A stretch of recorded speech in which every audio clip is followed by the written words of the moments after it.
చందు, అమ్మా అమ్మా అన్నయ్య, అమ్మ చూడన్నయ్య. అమ్మా ఎలా ఉన్నావమ్మా? నిన్ను చూడాలనిపించి వచ్చేసాన్రా. నాకు కూడా నిన్ను చూడాలనిపించిందమ్మా, కానీ రాలేకపోయాను. రా కూర్చో. తమ్ముళ్ళు ఎలా ఉన్నారమ్మా? వాళ్ళకేంరా, నిన్ను పంపించేసి కళకళలాడుతున్న ఇంటిని క్లబ్బులా మార్చేశారు. నా కళ్ళ ముందే వాళ్ళు పాడైపోతుంటే చూస్తూ ఉండడం తప్ప నేనేమీ చేయలేకపోతున్నాను. వదిలే, వాళ్ళనింక వదిలే. నేను వదులుకొని వచ్చింది ఆస్తినే కాని అమ్మని తమ్ముళ్ళని కాదు.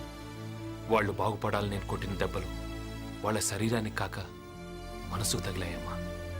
అందుకే వాళ్ళకి నా మీద ప్రేమ గౌరవానికి బదులు భయం కోపం పెరిగాయి.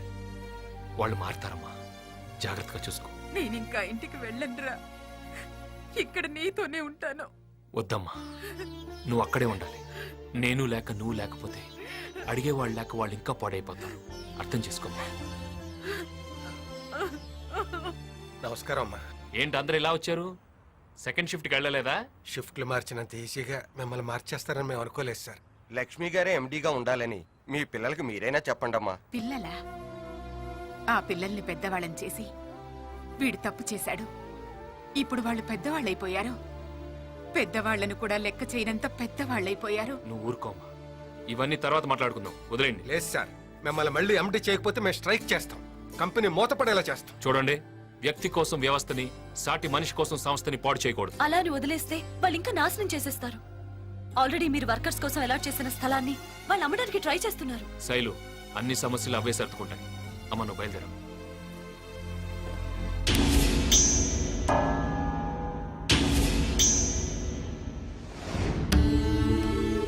నేను బతికనని డాక్టర్లు అంటున్నారు, కానీ తండ్రి ఎప్పుడు పెద్ద కొడుకు రూపంలో బతికే ఉంటాడని వాళ్ళకి తెలియదురా నాన్న.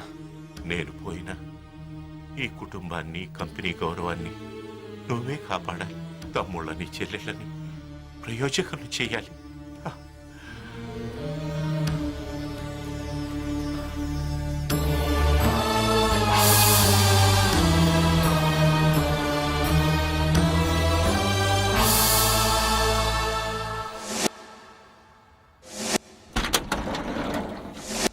ఈ స్థలం అమ్మడానికి మేము ఒప్పుకోం. లక్ష్మీనారాయణ గారు మా ఇళ్ల కోసం కేటాయించిన ఈ స్థలాలు అమ్మితే ఫ్యాక్టరీ లాకౌట్ అవుతుంది. ఏంట్రా లాకౌట్ అయ్యేది? స్థలం స్థలం అన్నావంటే గుండె తీసి గుడుంబంలో కల్పిస్తానరా.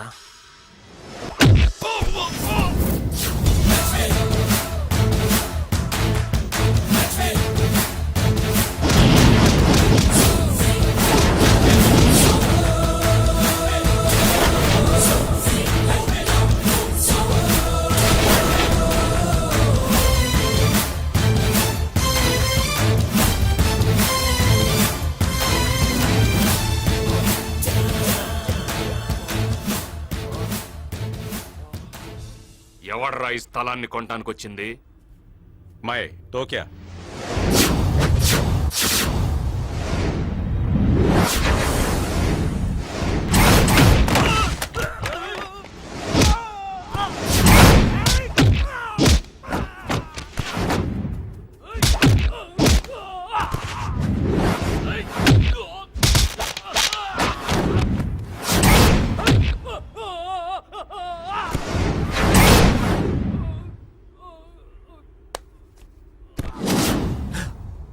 హలో, లేదు వచ్చేస్తానండి. ఇంటికా? అబ్బే, ఇంటికి వెళ్తే లేట్ అవుతుంది. డైరెక్ట్ గా స్టేషన్ నుంచి సీమకు వచ్చేస్తానండి. ఈ సిటీలో మనకు పనే ఉందండి. మన పని మనం చేయనిస్తే కదా. ఎవడ్రా ఈ స్థలాన్ని అమ్మాలని చూసింది? ఎవడ్రా? మేమే. ఇచ్చిన మాట, చేసిన దానం వెనక్కి తీసుకోవటం తప్పు. తప్పు చేస్తే తమ్ముళ్ళను కూడా చూడు.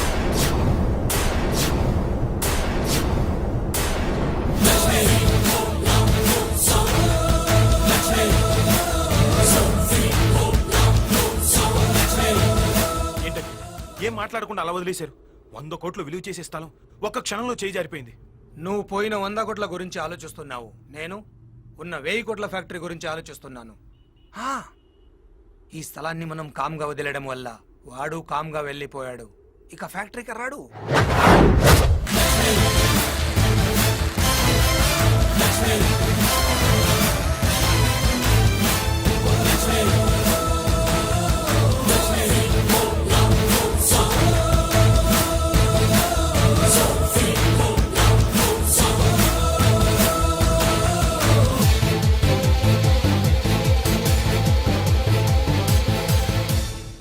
ఇక్కడికి వచ్చావు? పని కోసం. నేను చేయాల్సిన పని ఇక్కడ చాలా ఉంది, అందుకే వచ్చాను. నీకు మాకు ఏ సంబంధం లేదని బయటికి తోసేశాంగా. తోసేయటానికి తీసేయటానికి ఇది అన్న పోస్ట్ కాదు తమ్ముడు, వర్కర్ పోస్ట్. లేబర్ బైలా ప్రకారం 15 సంవత్సరాలుగా ఓ కంపెనీలో పనిచేస్తున్న కార్మికుడిని తీసేసే అధికారం ఏ యాజమాన్యానికి లేదు. తప్పు చేస్తే తప్ప, ఆ తప్పు నేనేమీ చేయలేదు. ఓ, అయితే తప్పు చేసే వరకు ఇక్కడే ఉంటావన్నమాట. తప్పు చేయటానికి నేను నీలాగా తప్పుడు మనిషిని కాదు. తప్పు చేస్తే తల ఇస్తా, తల తీస్తా. ఇంతకు ముందు చేసిన ఎండి పోస్ట్ పోయింది, మరి ఇప్పుడు ఏం పని చేస్తావు? ఏ పనైనా చేస్తా. ప్యూన్ ఉద్యోగం ఉంది, చేస్తావా? కాఫీలు మోయాలి, మోస్తావా? టీలు తీసుకురావాలి, తెస్తావా? భోజనాలు వడ్డించాలి, వడ్డిస్తావా? ఏదైనా చేస్తాను.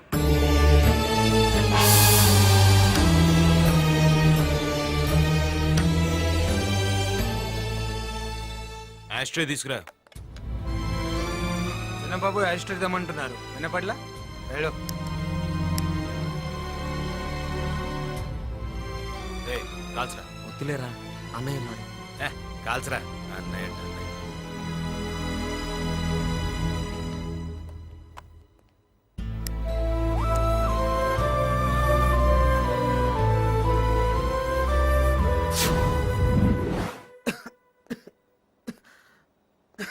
నా మీద కోపంతో మీ ఆరోగ్యం పాడు చేసుకోవద్దు.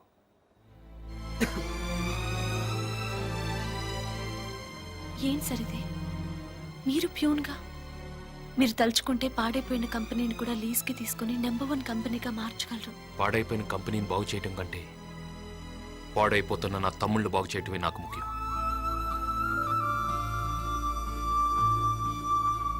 ఇంతకాలం తిరిగితే తిడతాడేమని భయం, తాగితే తంతాడేమని భయం. చచ్చేవాళ్ళం. జైలు నుంచి బయటపడ్డట్టుంది అంకుల్. ఇంటి నుంచి పంపించేసినట్టే ఫ్యాక్టరీ నుంచి కూడా పంపించండి అంకుల్. పంపించేస్తా. నాన్న కాముగా ఉన్నాడని ధర్మరాజు అనుకోకు, కోపం వస్తే యమధర్మరాజు వేసేస్తాడు. ఏడిసాడు. స్వాతి, ఒకసారి మన ఆఫీస్కి వెళ్తే వాడు ఏమన్నాడు? అపాయింట్మెంట్ తీసుకుని లోపలికి రమ్మన్నాడు కదూ. హ, ఇప్పుడు అదే ఆఫీస్లో నేను బెల్లి కొడితే వాడు కాఫీలు టీలు తీసుకుని లోపలికి రావాలి. ఎవడో మా నాన్న? కాదు, ఇలా అనాథ అన్న. అమ్మా, ఏంటమ్మా అన్నయ్యని వీళ్ళు పొమ్మని గెంటేసినా ఇంకా తమ్ముళ్ళని వీళ్ళనే పట్టుకుని వేలాడుతున్నాడు. ఏ తను లేకపోతే వీళ్ళకి బతకడం తెలీదా? బిజినెస్ చేసుకోవడం తెలీదా? మీకన్నీ తెలిసే. వాడే పిచ్చోడు. వాడికి బాధల్ని పంచుకోవడం, బంధాల్ని పెంచుకోవడం మాత్రమే తెలుసు. మీలాగా తెంచుకోవడం తెలీదు.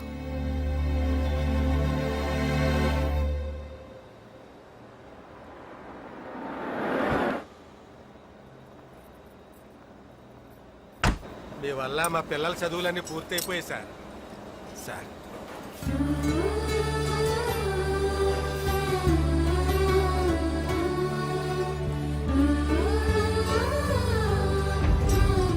ఇంత క్రితం ప్రేమలో ఉన్నవాళ్ళు ఇప్పుడు పూర్తిగా డబ్బులు ఉన్నవాళ్ళు అయిపోయారు సార్. ఇది ఇల్లు కాదు మన నువ్వు వడ్డించడానికి. ఇక్కడ ప్యూన్ ఉన్నాడు. క్యారేజ్ వస్తే లోపలికి తీసుకురావాలని తెలియదా? భోజనం వడ్డించు.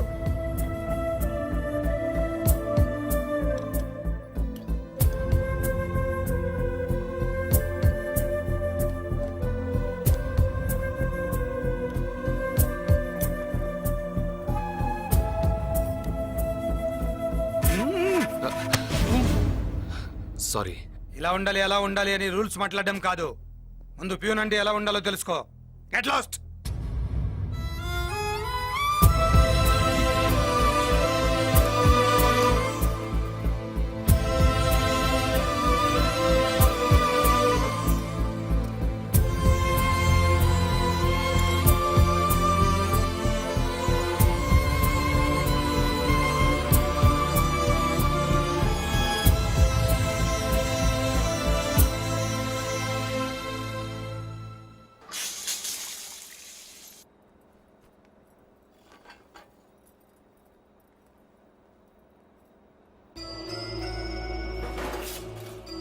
ఏం చేసినా ఇక్కడి నుంచి వెళ్ళేలా లేడు.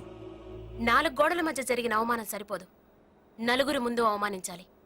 ఒకసారి మిషన్స్ ఆఫ్ చేయించండి, చెప్తాను.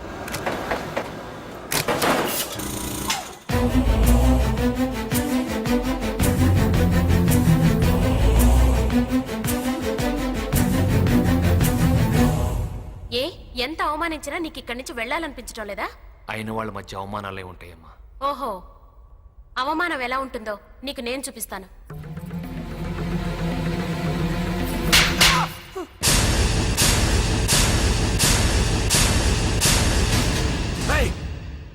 మావగారిని కొడతావే? నోర్ముయ్, ఇంకొక మాట మాట్లాడావంటే నిన్ను కూడా కొడతాను. అమ్మా స్వాతి, తప్పమ్మా. తప్పే అన్నయ్య.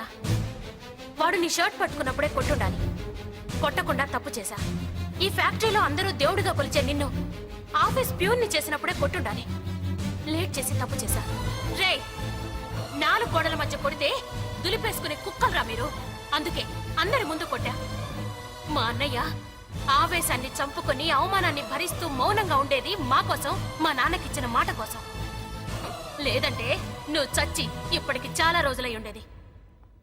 మీరేంట్రా నిన్న మొన్నటి వరకు అన్నయ్యని చూస్తే ఉచ్చ పోసుకునేవాళ్ళు, ఈ రోజు అధికారం రాగానే అన్నయ్యని అవమానిస్తారా? హ్, ఆస్తి కోసం రాముణ్ణి వదిలి రాక్షసుని నమ్ముతారా? ఏదో ఒక రోజు వీడే మిమ్మల్ని నవిలి మింగేస్తాడు, గుర్తుంచుకోండి. ఇలాంటి నీచుల మధ్య నేను ఒక్క క్షణం కూడా ఉండలేనన్నయ్య.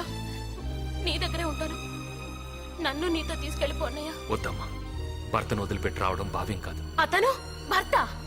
ఛీ, భరించేవాణ్ణి భర్త అంటారు కానీ బాధ పెట్టేవాణ్ణి కాదన్నయ్య. వాళ్ళకి నీ విలువ ఎప్పుడు తెలుస్తుందో అప్పుడే నేను మళ్ళీ ఆ ఇంటికి వెళ్తాను.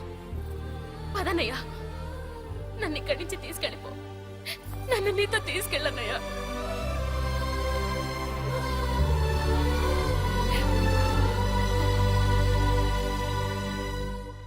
ఎవరినే తన్మయత్వంతో తెగ చూసేస్తున్నావు? మా ఎండి లక్ష్మి గారిని. ఓహో, ఈ పైచం ఎప్పటి నుంచి? ఆయనకి పియ్య అయినప్పటి నుంచి. పియ్య అంటే ప్రేమించే అమ్మాయి. Satyabhama. She's waiting.